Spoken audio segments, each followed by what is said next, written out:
Alright guys, welcome back to another recap. If you guys are new to this channel, make sure you guys stick around. I'm going to show you every single trade that I took today, where I got in, where I got out, why I did that, why I stopped out, or what my game plan was. I do this every single day. I also stream live every single day, so you guys can see me live taking these trades, calling them out, my plans and all that stuff. So 15 minutes before market opens, completely free. I don't charge for any of this. I don't charge for my Discord. I don't charge for my recaps. Obviously, no YouTube memberships with perks or anything like that, and no charge live streams. They're all free. So if you guys want to hop on in, I got over 100 people every morning. You guys jump in.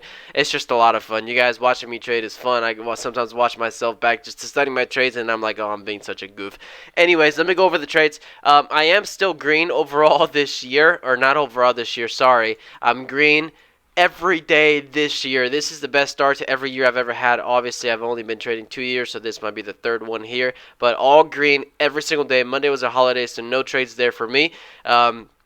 So green, pretty consistent. Today, locking in $590 to the long side on my long account. Sorry.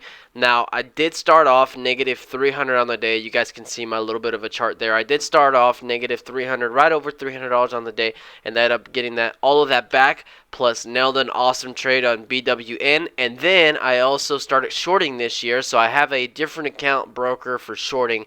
I took 2 shorts, and I had my PR shorting day. So best shorting day I've ever had. I've only been shorting for I think a month, so December was when I started, so about a month and a week now. But by far best day today, and I'll show you guys those trades exactly with the arrows. I had a couple issues again, fat finger to full cover, but I'll get to that anyways. So Tesla, I'm going to cover Tesla, and then BWEN was my big winner for almost $600. So Tesla, I ended up green $8. $8 green on Tesla, but this is the one that ended up going red, $300 at the open. And that was off of this choppiness action. You know, I always have my levels marked out. I always know what my targets are if I break those levels. So if I'm going to the top side, I got my targets. If I'm going to the bottom side, I got my targets set. Early on, let me go ahead and show you guys my trades. I got chopped around, and I got chopped around with, you know, decent size. So you see, I could see some of these 500, 500, 600, 600 there. So I was hitting these plays with 600 shares on Tesla. That's great. If I get that move in my favor, I can scale up maybe a full position of 1,000 and catch one of these nice moves. That would be great.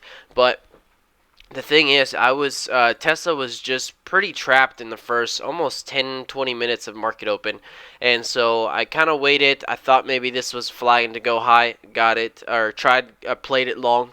Didn't work out. So long in here didn't work out. And then I tried long in a little bit of a further dip. Didn't work out. And then I was like, you know what? It's going short. This is now a bear flag. I'm looking to break this 121 level. I'm going to go short right above it. Short. It looks like I was in twice. Short 600, short 500. Ended up not working out. You see there's my 500 sales to short, and I covered right there. Looks like a pretty break-even trade to me. Actually, looks like a little bit of a loss probably. Couldn't get it to go down, and at this point I was like, you know what, I'm not touching Tesla until it gives me a direction. I saw it through here on my side charts. I was watching it, and then you know, I had this pre-market level of 122 here and then 121, and I kept mentioning that all day, and somebody on my stream was like, hey, look at Tesla's breaking out of your range. So it started breaking out, didn't get a clean pullback. If I would have gone like 122.50s, I would have jumped in, boom, 1,000 shares long there, at least 500 for sure, 1,000 shares long, but I didn't get that good pullback here. Looks like my best entry was 122.94, which is pretty much almost bottom ticking this candle, 10 cents off the low. But you know, I jumped in 400 shares only, didn't get that 1,000 shares, didn't get 600, 700, 800 shares in here. Jumped in 400 shares. I sold a little too early, a lot, so I sold looks like 300, and then I did end up getting half of this move here, so I ended up buying there, and my top fill exit was somewhere up here. So I did get, you know, the majority of this move. That's the move itself. A little bit lower. I got it right there. That's the move itself. I ended up taking advantage of, you know, almost 60% of it. Almost 60% of it. And that's it on Tesla. So that trade itself, you know, I got chopped around here, got break even on it, and then ended up making that move, and so with this move here, I ended up getting all of it plus back. I was looking for the short after this, but never got a clean entry for me to short it up here. If it would have tried popping, I would have shorted it pretty heavy there and gotten this move down, which, you know, it would have gone down pretty good. Would have been a nice short, but I accidentally missed it. Now, BWNB, first penny stock that I trade all year long, actually. Penny stocks have not been great this year. They've been kind of iffy, and so I've been very, very picky to find an A quality setup where, you know, this is the one I'm going to play it aggressively. I'm going to jump into this thing. Being the first one of the year, I kind of played it not as aggressive as I should have. 1,500 shares, that's not a lot. These penny stocks all last year, I was hitting 5,000 shares, 4,000 shares, some 10,000 shares, 8,000 shares. And so for this, 1,500 share wasn't the best, but, you know, I'm still kind of iffy with the penny stocks. And this is the first one I take. Now, you can see I actually took a trade early on this one. You know, I liked it. There was so many things moving this morning. I liked this one. I thought this 3.8 level was important. I called it out pre-market in my live stream. I said, if we keep holding this 3.8 the way we are, I'm going to jump in. So I jumped in on that one. I think I was up, you know, 100, 150 bucks on this trade. Ended up pulling it out right there. Didn't like the follow through. That was the first candle making you high. Didn't continue, so I ended up closing that one out. And that one was a like $30 winner. Barely made anything on that, even though I was up 150. And then one thing I did point out about this one was that, one thing, it was easy to borrow, and two, we had an obvious target. You know, that's a big gap on the daily, but we had that target of 419 pre-market high. If we held this 3.8, I was looking for $4 next, and after that I was looking for 419. This thing kind of flushed there, and it held, and then boom, volume picks back up, gets itself back over 3.8. As soon as it did, as soon as that 3.8 level closed above it again, I took that micro pullback there, no hesitation, straight in, 1,500 shares long, and I mean, the second I got in, this thing just went whoop, all the way back up. I think I sold half pretty early, around 420, so 421. And then I took some out towards 423. So I ended up taking it out. It got halted, and then I ended up taking the rest out up here. Didn't have any fall through. And now I ended up switching. I went back to my, hold on, I can't fix this. Then I switched to BWEN on my shorting account. And I was like, you know what, this is halted. It couldn't break up. I'm hitting this short. And so I ended up jumping short on BWEN right here at that same place. Short it somewhere right here on this pop back up. This is a 2-minute chart, so you can't really see it. Let me go ahead and go to the 1 minute. So you guys can see it right here, this 1 minute chart. And I ended up jumping short right there on the way back down. One size here, I look at it, or actually this one was easy to borrow, so I just hit the sell button once, but this was all in full size position. I cover some right away. This is just what I need to be a little bit more patient about. Just, you know, cover some, but, you know, small amount or something. Cover some there. I don't remember what percentage it was, maybe 20-40% of my overall position, but I still cover some. Cover some more on the drops here. Cover some more at this very drop here, and then this is going to be easier to explain, but that is my overall chart. There's my last exit up here on this one. But then I noticed this flat top here at 430. 1, 2, 3, 4, 5, like 5 candles here at 430. And so I ended up putting my stop on this one, or not, yeah, I had a stop at like 432, like just above it.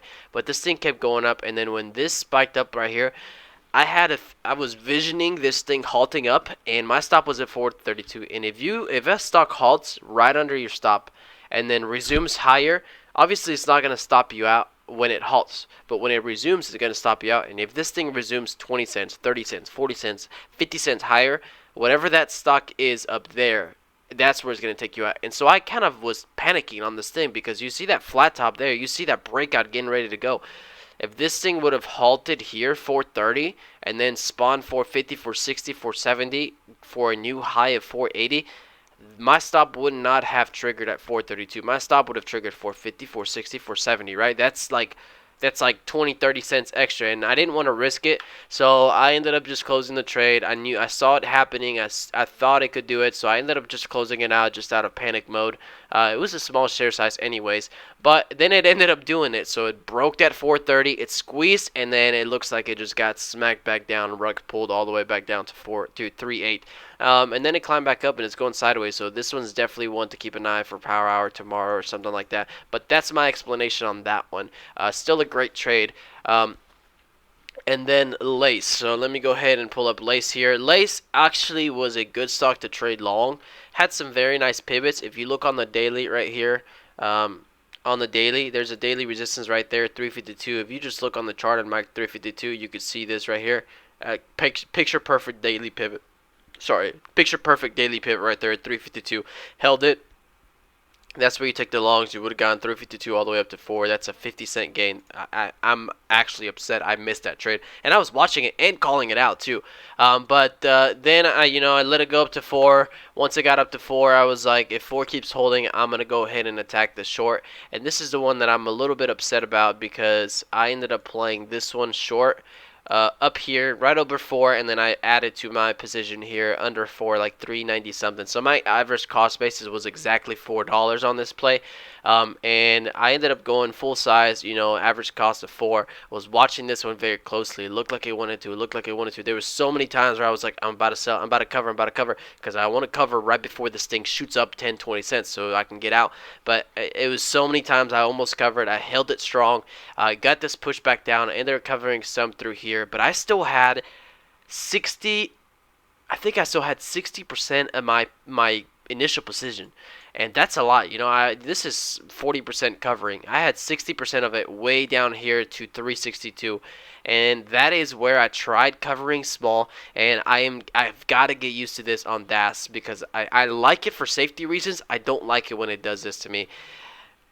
Once I cover it, every time that I cover, my share size defaults to my initial position. So if I, say for example, I have 1,000 shares and I want to cover 200, if I manually type in 200, I click cover. Once I cover, every time that happens, it resets to the amount of shares that I have left. So if I have 1,000 and I cover 200, it will reset to 800. So the next time I cover, it will cover 800. In my mind, on Thinkorswim, if I have 1,000 shares and I want to cover 200, I click 200, I cover 200, my share size stays at 200. If I click it again, I'm going to cover 200, not 800. And on DAS is the opposite. And so I covered here, very tiny size. Like this was like 5% of my cover. But I was like, I'm just going to take off a little bit here in case it wants to. So I took off a tiny bit, and then I took off what I thought was a tiny bit again. And to my knowledge, it was my whole position. Again, it did it to me twice.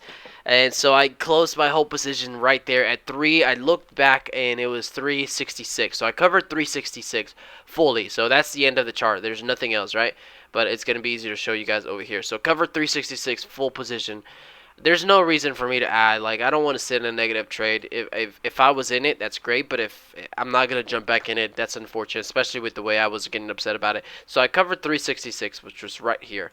366, and it still dropped and consolidated a good amount at 340s. You're talking about another 20 cents. 20 cents is a lot. It may not seem like a lot, guys, but if you make 20 cents on a play, that's enough to put you profitable overall. That's enough to give you a good win. 20 cents, 1,000 shares, that's $200. 20 cents, 10,000 shares, that's $2,000. And for this stock, 20 cents, it's a pretty big move. It's not like LiPo. I think 20 cents. For LiPo, 20 cents is this from here to there. For LASE, 20 cents was a big part of the drawdown today. 20 cents was from here to there. You see the difference? That was 20 cents that I left out on this play. So that's unfortunate, but couldn't do anything about it. Still a PR short day for that account, so I can't complain. Yeah, it could have been a little bit more, but oh well, always tomorrow, always going to happen. You're always going to have stuff like this happen anyways. So that's part of trading. I just got to get used to it. But other than that, guys, if you guys like this recap, make sure to hit the thumbs up. Make sure you guys leave some comments down below. I know there's a lot of you guys that watch me live stream, about 100 of you guys. So if you guys come over to my recaps as well, hopefully you guys are still learning something off of these recaps. So other than that, guys, I'll see you guys tomorrow for the free live trading session, 15 minutes before market opens. You guys take care, and I'll see you guys then.